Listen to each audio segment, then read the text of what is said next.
conforme al tiempo que esté como servidor público. Pediría por favor que tome un papelito de la canastita y nos diga el número correspondiente. Número 4. Tiene la palabra el diputado Raimundo García Gutiérrez para formular la pregunta de las organizaciones de la sociedad civil. Adelante, diputado. Gracias, diputado. Pregunta recibida por las organizaciones civiles. ¿Cómo considera que el Sistema Nacional Anticorrupción, a través del órgano interno de control, pudiera servir para prevenir e identificar delitos tal como se encuentra hoy en la legislación?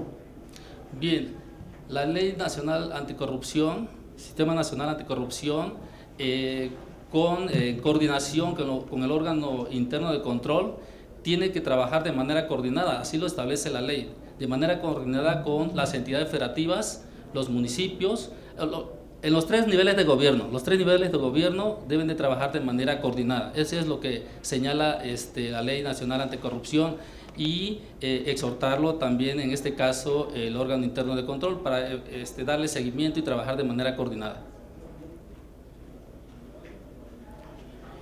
Muchas gracias por su comparecencia, ciudadano José Daniel Arce Lorenzana. Sería todo.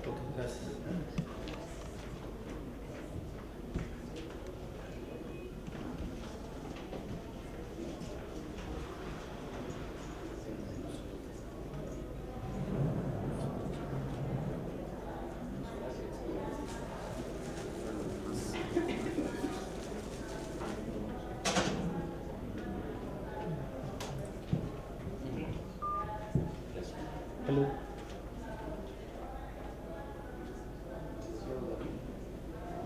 Hello.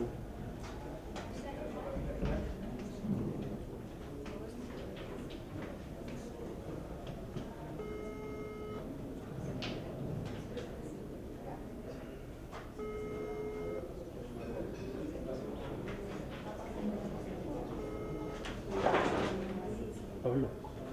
Pablo.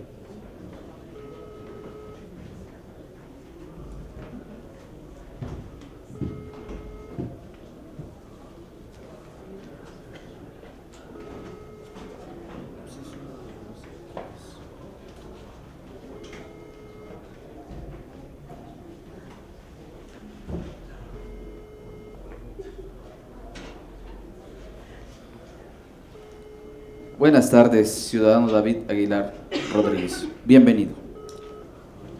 Gracias, buenas tardes a todos. Perdón. Vamos a iniciar con la comparecencia. De conformidad con la convocatoria expedida por la Cámara de Diputados del Honorable Congreso de la Unión, con fundamento en el artículo 74, fracción octava, de la Constitución Política de los Estados Unidos Mexicanos, y los artículos 20, numeral 2, inciso J, 33, 34, numeral 1, inciso I, 57 bis y 57 ter de la Ley del Congreso General de los Estados Unidos Mexicanos, para la designación de titulares de órganos internos de control de los organismos con autonomía reconocida en la Constitución Política de los Estados Unidos Mexicanos, que ejerzan recursos del presupuesto de egresos de la Federación, y encontrándonos en la etapa cuarta del proceso indicado, damos la bienvenida como Comisiones Unidas de Transparencia y Anticorrupción y de Vigilancia de la Auditoría Superior de la Federación al ciudadano David Aguilar Rodríguez, quien es aspirante a la titularidad del órgano interno de control de la Fiscalía General de la República, para desahogar la comparecencia a la que fue convocado en fecha, horario y salón que se encuentra en la página de la Cámara de Diputados. La comparecencia comprenderá hasta 10 minutos de exposición del compareciente y responderá en 5 minutos cada una de las 3 preguntas formuladas por las diputadas y los diputados de las Comisiones Unidas de Transparencia y Anticorrupción y de Vigilancia de la Auditoría Superior de la Federación, una de las cuales proviene de las organizaciones de la sociedad civil y será aleatoria. En el momento que le indiquemos, sacará un papelito de ahí de la canastita y nos dirá el número correspondiente. Conforme al acordado, la sociedad civil ya tuvo oportunidad de formular y enviar sus preguntas, por lo que en esta ocasión tienen derecho a presenciar el proceso sin emitir o formular pregunta o comentario alguno durante la comparecencia. Le agradecemos a la comparecencia en este momento. Adelante. Muchas gracias, buenas tardes, diputados.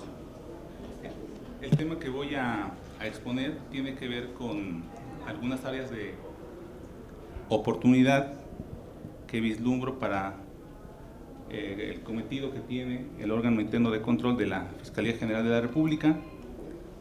En días pasados, al estar pensando qué tema podía exponer aquí ante ustedes, me di la tarea de buscar alguna información que pudiera sustentar con evidencia estas áreas de oportunidad que vislumbro.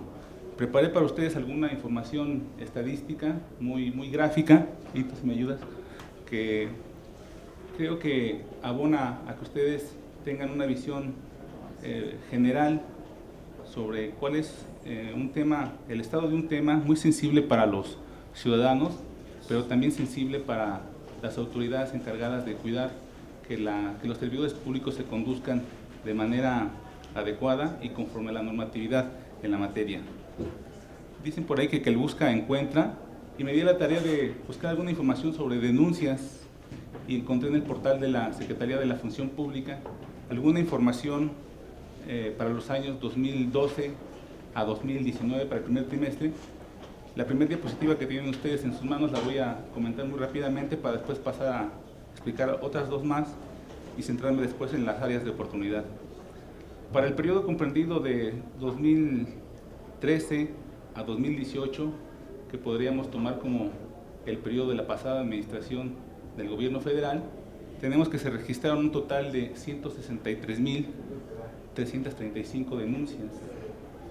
Esto en promedio nos da más de 27.000 denuncias por año, más de 2.000 denuncias por mes, 75 denuncias por día y 3 denuncias se presentaron cada hora. Llama la atención que si hacemos un comparativo del último año de la pasada administración federal con su primer año de ejercicio, el número de denuncias se incrementaron de manera sustancial en más de 9.000. Evidentemente con estas cifras los promedios se disparan y tenemos que para el año 2018 en promedio por mes se presentaban casi 3.000 denuncias. Por día casi 100 denuncias y cada hora 4 denuncias. Para el primer trimestre de 2019 las cifras no han variado mucho en cuanto a promedios, realmente son muy similares a las que se presentaron durante el periodo 2013-2018 y tenemos que son casi 2.500 por mes, 81 por día y 3 cada hora. La siguiente diapositiva que quiero comentar con ustedes también nos abona alguna información interesante y tiene que ver con aquellas instituciones que concentran el mayor número de denuncias registradas por los órganos internos de control. Insisto, esta información es de carácter público, está en el portal de la Secretaría de la Función Pública. Esta información que tenemos aquí es para el periodo enero-marzo del año en curso, para el primer trimestre, y aquí tenemos, digamos que el top 10, cuáles son las 10 dependencias que concentran el mayor número de denuncias. Evidentemente, las que concentran esto son las áreas vinculadas con los temas de salud y seguridad social, que sería el IMSS y el ISSSTE, con casi el 20% ambas. Sin embargo, la extinta Procuraduría General de la República concentra el 3% y la sitúa dentro de las que tienen el mayor número de denuncias en contra de servidores públicos. Esto, haciendo una operación aritmética muy básica, nos convierte este porcentaje de 3% en 220 denuncias durante el primer trimestre, nos da un promedio de 73 por mes, 2 por día y una denuncia presentada cada 12 horas. La última diapositiva, tercera y última diapositiva, quiero compartir con ustedes, tiene que ver con las conductas más recurrentes por las que la ciudadanía denuncia a los servidores públicos. Son 5 conductas más recurrentes. La primera de ellas tiene que ver con el cumplimiento a leyes, reglamentos y demás disposiciones normativas, que concentra el 42%. Sigue en orden de importancia el descuido o falta de atención en el cumplimiento de las obligaciones, con el 11%. Con el 8%, incumplir las funciones, atribuciones y comisiones encomendadas. Con el 6%, la conducta es abuso de funciones. Y con el último 5% tiene que ver el abuso de autoridad. Insisto, es información para el primer trimestre, es información muy reciente y llama la atención aquí el hecho de que 2 de las conductas más recurrentes concentren más del 50%. De hecho, la primera de ellas significa que de cada 10 denuncias, 4 se dan por incumplimiento a leyes, reglamentos y demás disposiciones normativas. Esa es la parte estadística que quería compartir con ustedes. Paso ahora a partir de este diagnóstico muy rápido, insisto, sobre un área muy sensible que son las denuncias que presentan los ciudadanos en contra de los servidores públicos, de la Administración Pública Federal, solamente ese es el dato. Creo que una de las áreas de oportunidad que visualizo como más importantes tiene que ver con el utilizar este tipo de información para generar algunas áreas de oportunidad. ¿A qué me refiero con esto? Es importante conocer el desdoblamiento de esta información, por ejemplo, en particular para lo que sería la nueva Fiscalía General de la República, y a partir de ello, como lo prevé la propia Ley General de Responsabilidades Administrativas en su artículo 15, elaborar un diagnóstico para, a partir de ello, y en coordinación con el Sistema Nacional Anticorrupción, generar algunas acciones muy precisas para impulsar el control preventivo. Creo que la idea de que más vale prevenir que sancionar aplica en estas circunstancias. Se requiere dar muchísima información a los ciudadanos, pero también a los servidores públicos. Máxime ahora que se ha venido modificando todo el marco normativo. Recientemente, hace un par de semanas, aquí en la Cámara de Diputados se aprobó, por ejemplo, la Ley Federal de Retribuciones a los Servidores Públicos. Y en uno de sus artículos se prevé que todo aquel servidor público que reciba en demasía algún pago debe reportarlo inmediatamente a la unidad administrativa que lo generó, y la unidad administrativa en un plazo perentorio deberá hacerlo del conocimiento del órgano interno de control. Este ejemplo que pongo aquí nos lleva a que los servidores públicos deben de conocer sus derechos, evidentemente, pero yo creo que más sus obligaciones. Y para eso se requiere una amplia campaña de difusión. Creo que también otra área de oportunidad que se desprende de esto es el trabajo colaborativo y coordinado entre el órgano interno de control de la Fiscalía, por ejemplo, con la coordinación general de la propia Fiscalía, para impulsar programas de capacitación.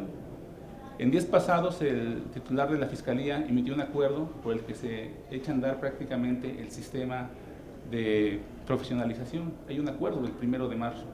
¿Eso qué nos lleva?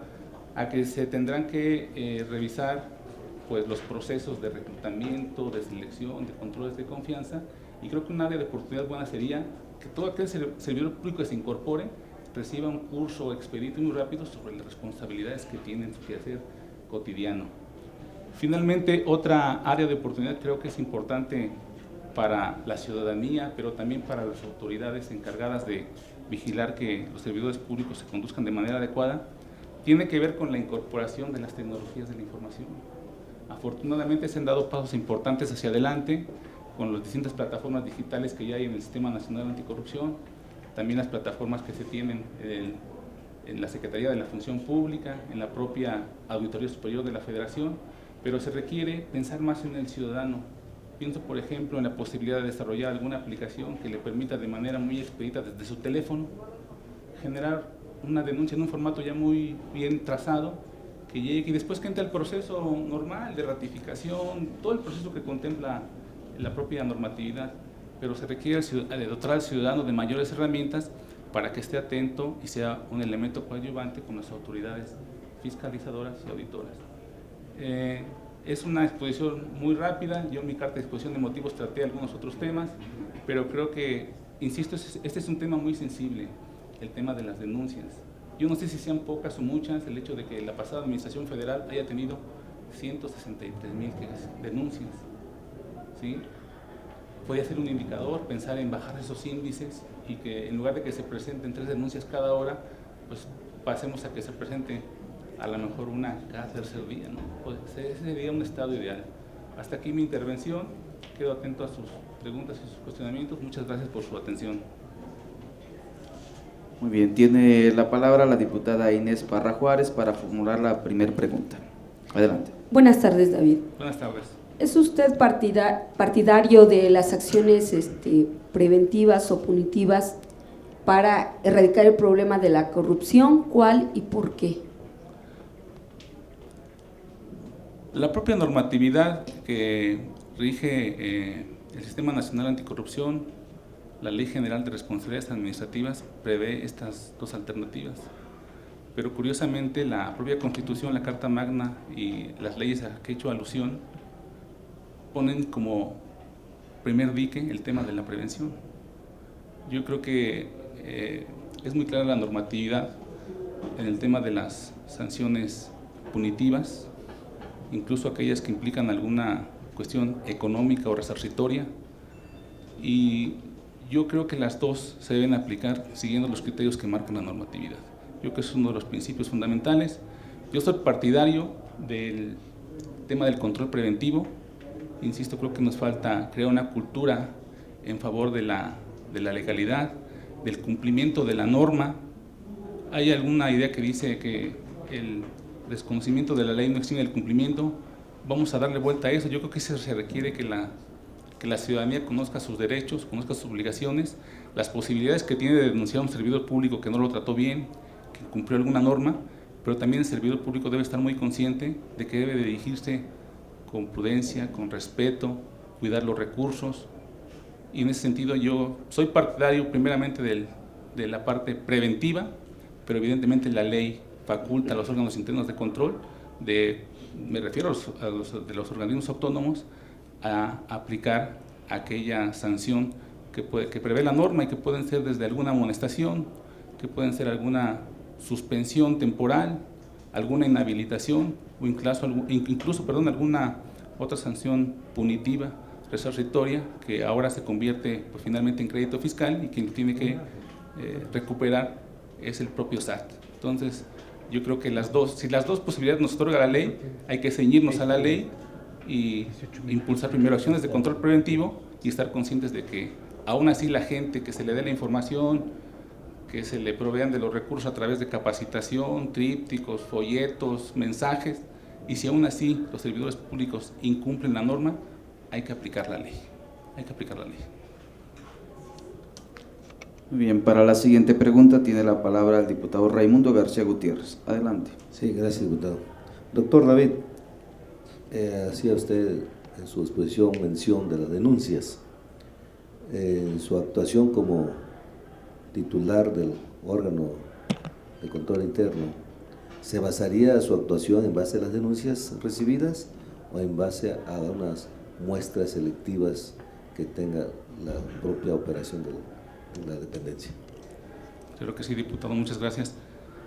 La norma otra vez es muy clara. La norma prevé que el inicio de un procedimiento administrativo disciplinario tiene en primera instancia actuar de oficio.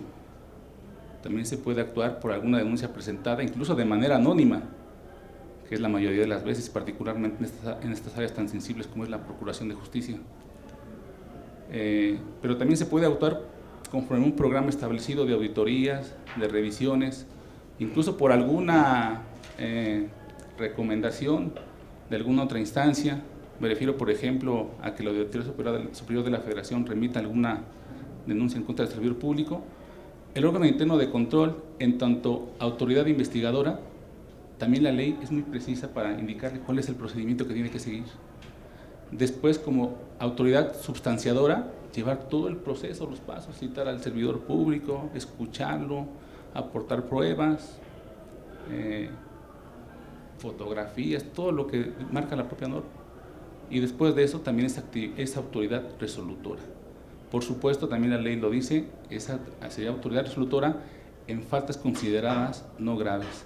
Pero en todas aquellas faltas que se consideran graves y que constituyen muchas de las veces delitos, como el cohecho, malversación de fondos, ejercicio indebido de la autoridad, eso evidentemente hay que dar curso, conforme a los procedimientos marcados también en la normatividad, para remitirlos, en este caso, a las instancias del tribunal, para que ellas sean las que decidan y emitan su resolución.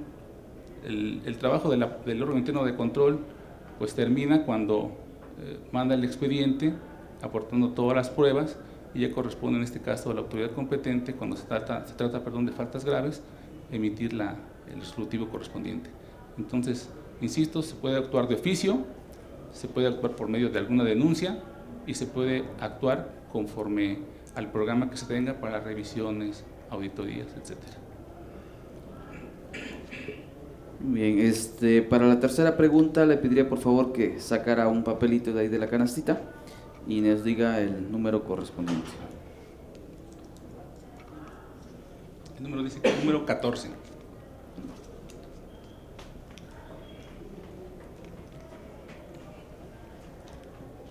Gracias. Doctor, es pregunta de la Barra Mexicana del Colegio de Abogados. ¿Qué debe hacer si considera que existe un conflicto de interés? Gracias. Bueno, evidentemente el conflicto de interés, ahora con las nuevas disposiciones que contempla las últimas reformas de la Ley General de Responsabilidades Administrativas, lo que prevé la norma es que todo servidor público, ahora cuando se incorpore a trabajar a la Administración Pública Federal, debe de presentar su declaración, primero patrimonial y después también una de conflicto de interés. Creo que eso de alguna u otra manera suaviza el hecho de que el trabajo del órgano interno de control esté abocado a revisar esas cuestiones.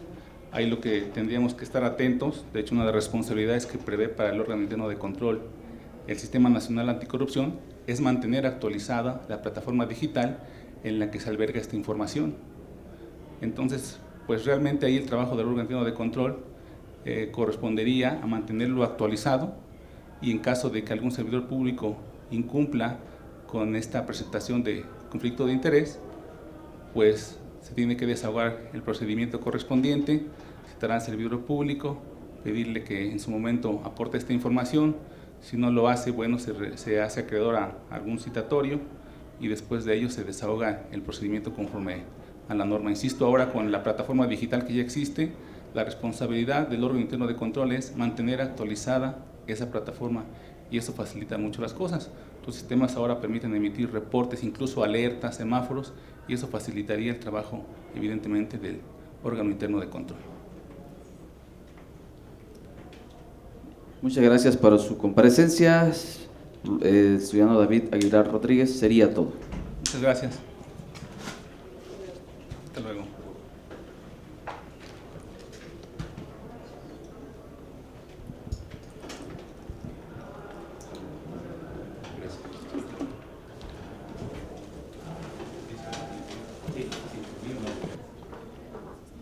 Con el agua tengo, gracias.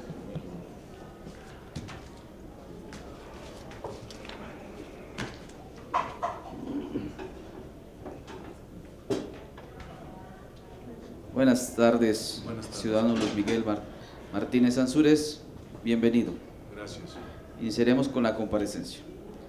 De conformidad con la convocatoria expedida por la Cámara de Diputados del Honorable Congreso de la Unión, con fundamento en el artículo 74, fracción octava de la Constitución Política de los Estados Unidos Mexicanos y los artículos 20, numeral 2, inciso J, 33, 34, numeral 1, inciso I, 57 bis y 57 ter de la Ley del Congreso General de los Estados Unidos Mexicanos, y para la designación de titulares de órganos internos de control de los organismos con autonomía reconocida en la Constitución Política de los Estados Unidos Mexicanos que ejerzan recursos del presupuesto de egreso de la Federación, y encontrándonos en la etapa cuarta del proceso indicado, damos la bienvenida como Comisiones Unidas de Transparencia y Anticorrupción y de Vigilancia de la Auditoría Superior de la Federación al ciudadano Luis Miguel Martínez Ansúrez, quien es aspirante a la titularidad del órgano interno de control de la Fiscalía General de la República, para desahogar la comparecencia a la que fue convocado en fecha, horario y salón que se encuentra en la página de la Cámara de Diputados. La comparecencia comprenderá hasta 10 minutos de exposición del compareciente y responderá en 5 minutos cada una de las 3 preguntas formuladas por las diputadas y los diputados de las Comisiones Unidas de Transparencia y Anticorrupción y de Vigilancia de la Auditoría Superior de la Federación, una de las cuales proviene de las organizaciones de la sociedad civil y será aleatoria. En su oportunidad le pediría que sacara un papelito de la canacita y nos dijera el número correspondiente. Conforme al acordado, la sociedad civil ya tuvo oportunidad de formular y enviar sus preguntas, por lo que en esta ocasión tienen derecho a presenciar el proceso sin emitir o formular pregunta o comentario alguno durante la comparecencia. Le agradecemos proceder a la comparecencia en este momento. Adelante. Gracias, buen día, buenas tardes. El sentido del órgano interno de control de la Fiscalía General de la República es el ejercicio del control administrativo de la función pública, así como la obligación de fiscalizar el uso de recursos públicos y garantizar el desempeño y la eficiencia en la gestión, sobre todo a raíz de la evidencia probada y también de la presunción de la dilapación de los bienes públicos. Eso es particularmente importante debido a que la falta de control en diversos ámbitos del desarrollo humano genera anarquía, desigualdad, ineficiencia y corrupción en la administración pública. Las entidades que no se actualizan corren el riesgo de anquilosarse y neutralizarse el derecho que le corresponde a la sociedad en lo relativo a rendición de cuentas. Al respecto, Andrés Serra Rojas sostiene que el Estado permanentemente vive una profunda transformación en la cual en ocasiones se aleja de su propia tradición. El mundo debe cambiar a fin de desterrar viejas prácticas políticas que son ofensivas a la dignidad nacional. El órgano interno de control de la Fiscalía General de la República indiscutiblemente está fortalecido para hacer realidad el compromiso de todo servidor público con la ciudadanía y con el gobierno. Esta nueva filosofía entraña un cambio sustancial en la concepción de la función pública, ya que establece las bases para organización, funcionamiento y desarrollo, para investigar los delitos y esclarecer los hechos, otorgar una procuración de justicia eficaz y efectiva y apegada a derecho, además de que establece como fines institucionales contribuir a combatir la inseguridad y disminuirla, fortalecer el Estado de Derecho, procurar que el culpable no quede impune, así como promover, proteger, respetar y garantizar los derechos a la verdad, la reparación integral y de no repetición de las víctimas ofendidas, en particular de la sociedad en general.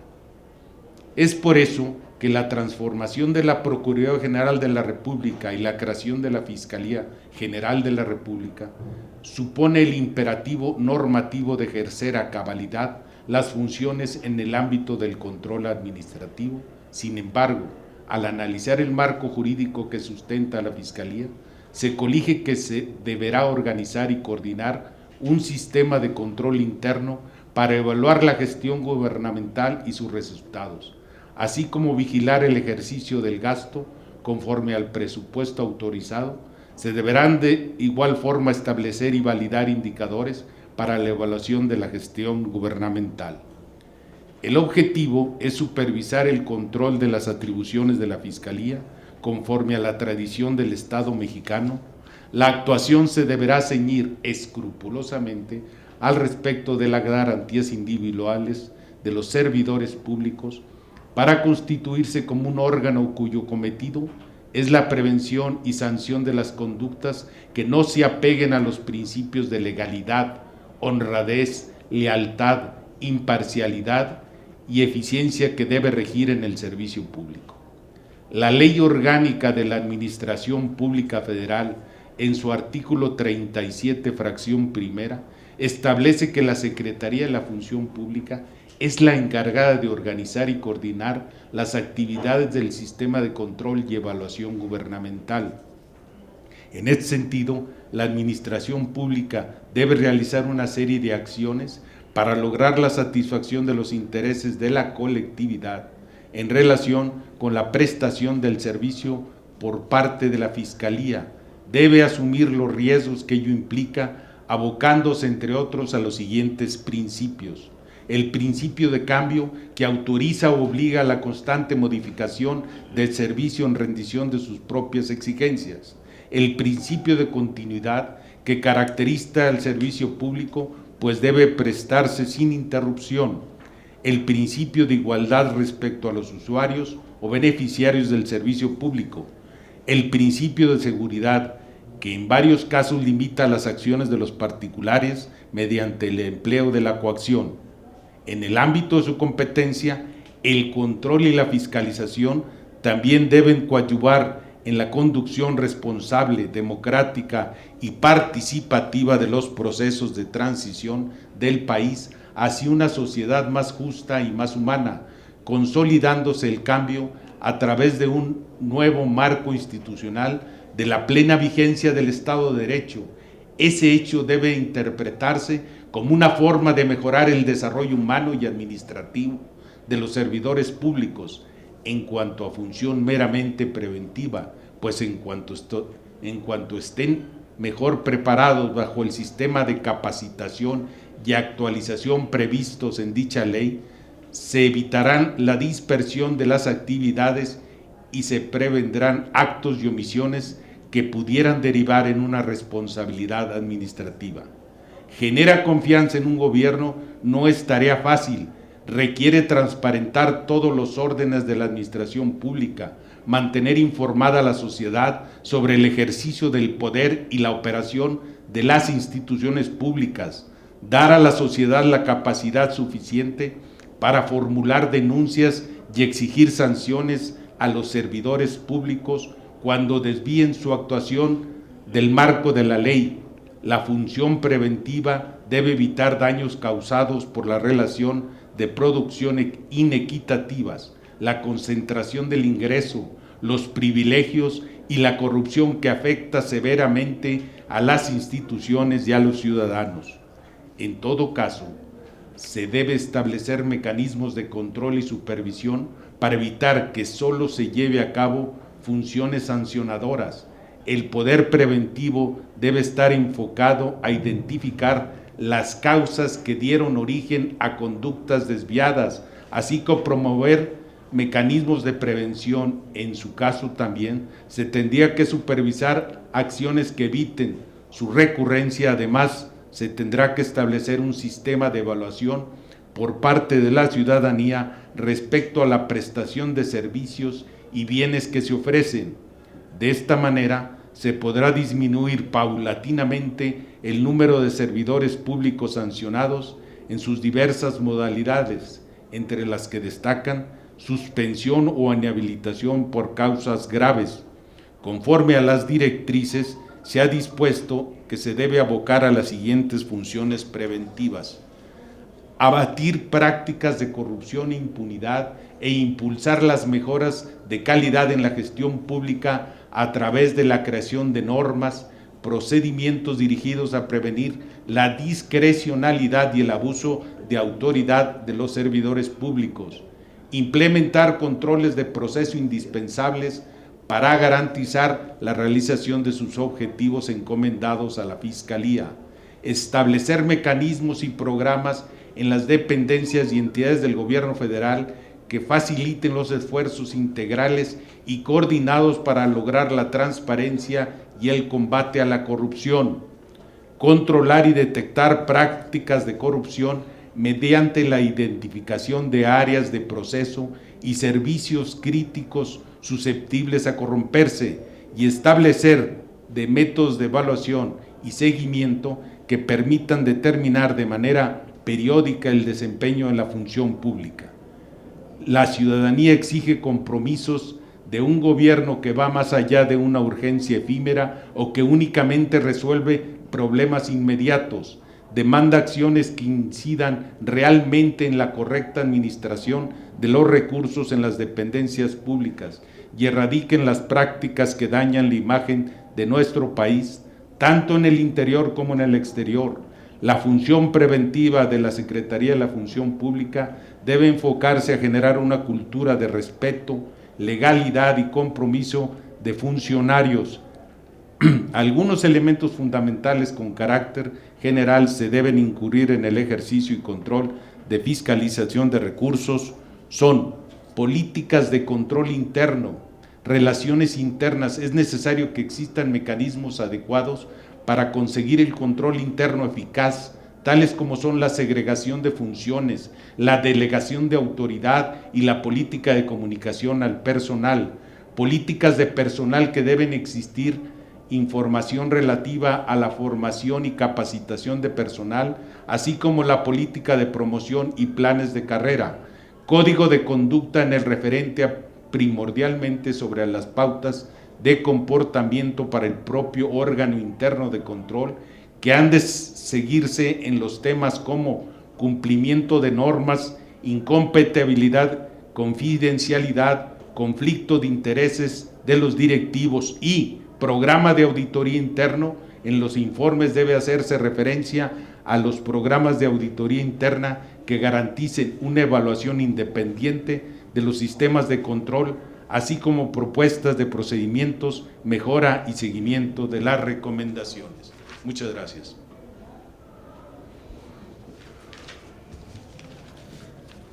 Pasaríamos a las preguntas. Iniciaríamos con la pregunta número 1. Tiene la palabra la diputada Sandra Paola González Castañeda. Adelante. Doctor, buenas tardes. Muy buenas tardes. Bienvenido. Gracias. Doctor, con base en todo lo que nos acaba de decir en este momento, ¿tiene usted conocimiento de las extorsiones de las que son partícipes del servidor público? Gracias. La tercera pregunta, le pediría que sacara un papelito de la canastita y dijera el número correspondiente. 14. Para realizar la pregunta tiene la palabra la diputada Sandra Paola González Castañeda. Adelante. Muchas gracias. Bienvenido, licenciado. La número 14 la hace la Barra Mexicana del Colegio de Abogados y dice así: ¿qué debe hacer si considera que existe un conflicto de interés? Conflicto de interés entre algún servidor público de la Fiscalía o del órgano interno de control. No se especifica en la pregunta. Sí. Bueno, la trataré de... Es general, ¿no? General, sí. Correcto. Pues obviamente partiendo primero que nada, ¿qué es un conflicto de interés? O cómo lo señala o cómo lo define la misma Ley General de Responsabilidades Administrativas. El conflicto de interés se configura cuando va a existir algún sesgo o algún impedimento que tenga algún servidor público por conocer de algún tema en el cual afecte o esté comprometido algún tema personal o familiar o de negocios del funcionario público. Primero que nada es determinar que existe el conflicto de interés. Hay herramientas para configurar este conflicto de interés. Hay que revisar, hay que cruzar las informaciones de las actas constitutivas de las empresas, en fin, un sinnúmero de herramientas que podemos utilizar. Una vez configurado, si existe este tipo de conflicto de interés y el funcionario público no lo reportó en su declaración de conflicto de intereses, podría proceder a una sanción. Gracias, diputado. Ciudadano Arturo Serrano Meneses, muchas gracias por su comparecencia. Sería todo. Muchas gracias. Buenas tardes. Gracias.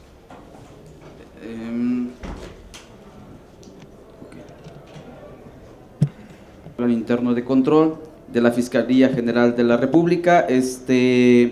Agradezco la presencia de la diputada Inés Parra Juárez, la diputada Sandra Paola González Castañeda, del diputado Raimundo García Gutiérrez y de la diputada Rocío del Pilar Villarauz Martínez, su servidor, diputado Marco Antonio Andrade Zavala.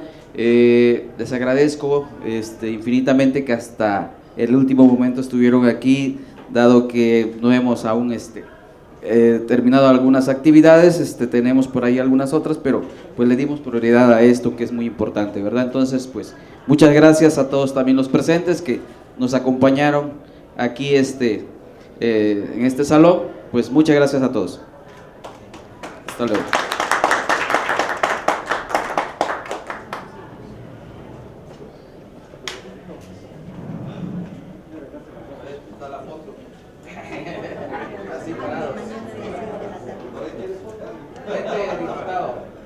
No se metan mucho, no se metan mucho, por favor.